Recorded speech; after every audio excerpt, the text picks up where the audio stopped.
The first rule of investing is never lose money. The second rule, never forget rule number 1. This timeless quote perfectly sums up the life philosophy of Warren Buffett, a man who turned small beginnings into one of the greatest financial success stories ever told. Warren Buffett, now worth well over $100 billion, wasn't born into luxury. His journey began in Omaha, Nebraska, in August 1930, just after the Great Depression had thrown the world into chaos. As a young boy, he saw firsthand how families struggled, which ignited his fascination with money and business. His father, a banker who lost his job, started a small brokerage firm to keep the family afloat. Watching his father rebuild from nothing became Warren's first lesson in resilience. While other kids were playing outside, Warren found comfort in books. His father's small library was his classroom, filled with titles about business, numbers, and investment strategies. One day, he decided to try his own luck. He'd borrow soda bottles from his grandfather's grocery shop, then go door to door selling Coca-Cola at a small profit. At just 6 years old, he had started his first business. Soon, he was selling gum, magazines, and soft drinks, always reinvesting his small earnings to make more. At 11, Warren made his first ever stock purchase, 3 shares in a company called Cities Service. But when the stock price dropped, panic set in. He held on until it rose slightly, then sold for a small profit, only to watch in regret as those same shares later skyrocketed to $200 each. That single mistake would shape his entire investing mindset. He learned that true wealth came not from guessing short-term moves, but from patience and long-term vision. By his teenage years, Buffett was obsessed with making and managing money. When his father was elected to Congress, the family moved to Washington, D.C., and Warren took a paper delivery job at the Washington Post. Never satisfied, he also joined a rival paper route, doubling his income to nearly $180 a month, the equivalent of over $3,000 today. That money funded his next idea, buying pinball machines and placing them in local barbershops. Within months, he owned several, splitting profits with shop owners before selling the business for $1,200. And what did he do next? He bought a 40-acre farm in Nebraska at just 15 years old. After high school, Warren wanted to dive straight into the stock market, but his father insisted on college, so Buffett enrolled at the University of Pennsylvania, later transferring to the University of Nebraska. Using the rental income from his farm, he funded his studies and graduated with a degree in business administration. Harvard rejected his Master S application, a disappointment that soon turned into destiny when he joined Columbia Business School instead. There he met Benjamin Graham, the legendary economist and author of The Intelligent Investor. Graham's philosophy of value investing, buying stocks priced lower than their actual worth, would define Buffett's future. The two developed a mentor-student relationship that evolved into a lifelong friendship. Graham taught him how to read a company's balance sheet, understand risk, and control emotions in a volatile market. To Buffett, Graham became a second father, a man who transformed numbers into wisdom, but Warren had one big obstacle left: himself. He was cripplingly shy, often nauseous before speaking to strangers. So, he forced himself to take a public speaking course, which he later called the best investment of my life. The confidence he gained would serve him for decades. After completing his studies, Graham offered Buffett a position at his New York investment firm. There, Warren sharpened his analytical skills, learning to detect undervalued businesses others ignored. But while he respected his mentor deeply, their methods differed. Graham was a numbers purist, cold and logical, while Buffett preferred to understand the human side of companies, their leadership, products, and long-term vision. These subtle disagreements hinted that one day Buffett would branch out on his own.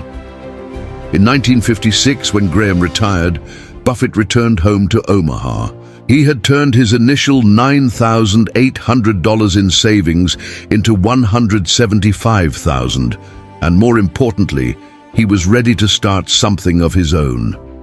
In 1956, a 25-year-old Warren Buffett set up his first investment partnership, Buffett Associates Limited, right from his home in Omaha. There was no fancy office, no secretaries, no expensive suits, just a desk, a phone, and an unstoppable obsession with finding undervalued companies. He invited 7 friends and family members to invest with him, pooling together $105,000, while Warren himself contributed only $100. What he offered in return was not just management, but vision.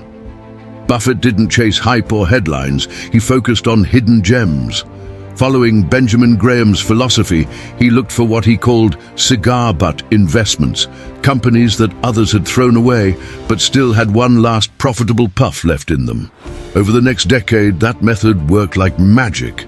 Buffett's partnership grew from $100,000 to more than $7 million, averaging a 29.5% annual return, nearly 4 times better than the general market.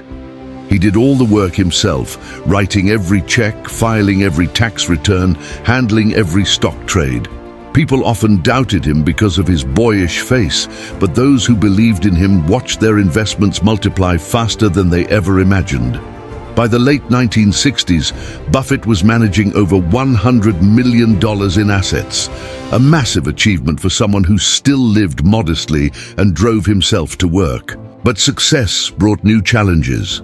The stock market had turned overheated, prices were climbing fast, and everyone seemed greedy for more. Buffett, however, lived by a different rule. Be fearful when others are greedy, and greedy when others are fearful. He knew that kind of blind optimism couldn't last. So instead of risking his investors' money in an overpriced market, he did something shocking.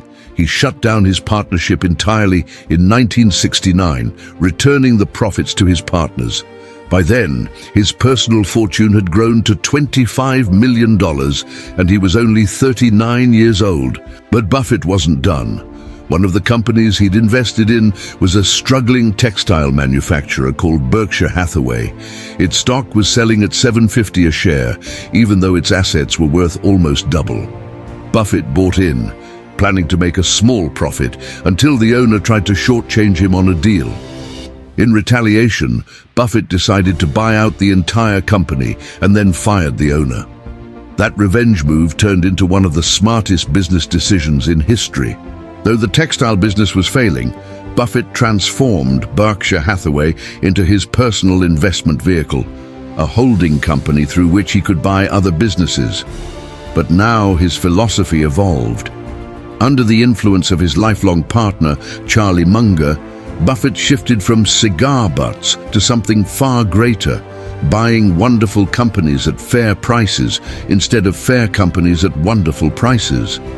This marked the birth of the modern Buffett approach, looking for companies with what he called economic moats, strong competitive advantages that protected them from rivals. Think of Coca-Cola. When someone says soft drink, Coke instantly comes to mind. That's brand power. That's a moat.